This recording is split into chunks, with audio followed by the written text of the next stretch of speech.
Oof. Gotta be patient.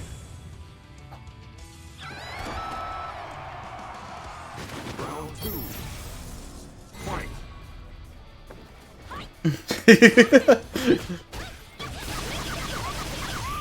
Connie says clutch.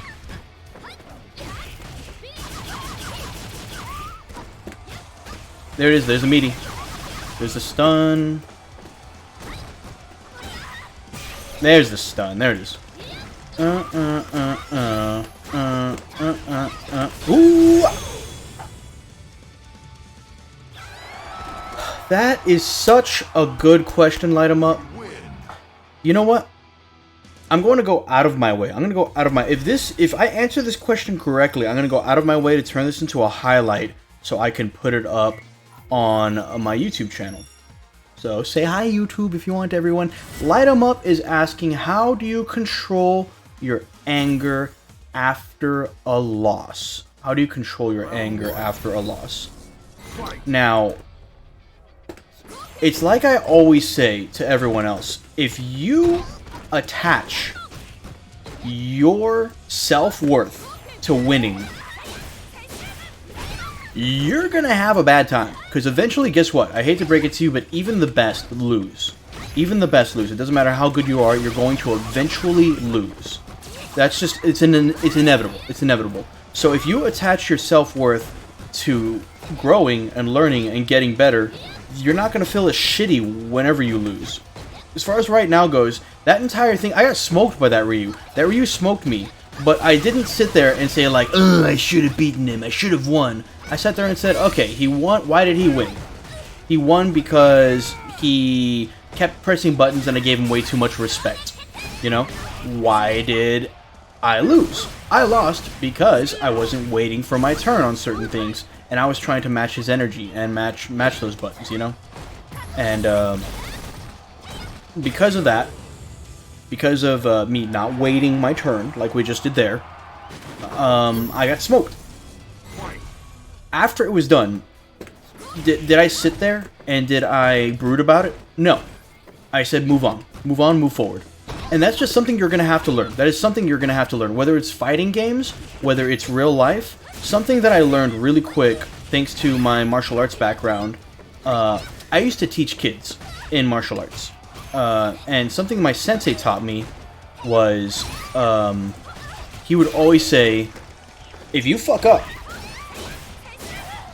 move on. If you fuck up, move on. Because if you sit there and you brood on it, and you sit there saying like, oh, I'm sorry, or spend that much time apologizing. If you spend that much time apologizing, say you spend 5 minutes apologizing after you fuck up, whenever you're in a classroom situation, in a scenario where you have you're teaching someone, you only have an hour to teach. You spend 5 minutes apologizing and saying sorry. That's 5 minutes of their learning time that's getting taken up, you know? And that's you being selfish. You're saying sorry for no one else but yourself, you know?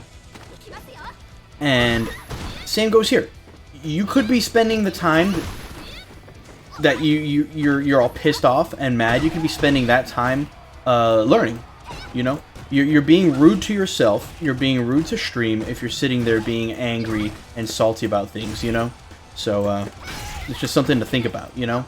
Like, that's why you'll see in a lot of my rules that I have, it says, okay, here we go, ready? High, low, get ready for the grab. So, if you mess up, swallow it and move on. If you mess up, swallow it and move on. It's okay to mess up, you know? If you mess up, swallow it and move on. It is okay to mess up. Perfectly fine to mess up. Messing up is human. Messing up is perfectly human. I don't care. Like I'm not worried that you're going to be great. I'm not worried that you're going to do great things. I'm not worried that you're going to go on and make an impression that pulls others toward you because you're a great person. I am worried that you are not going to fuck up enough. Fucking up is how we learn. And if you get mad and if you get angry every single time you fuck up, that time spent mad and angry brooding could be time spent learning. And that's what I have to say about that. That's what I have to say about that. Let's keep moving. Let's keep moving.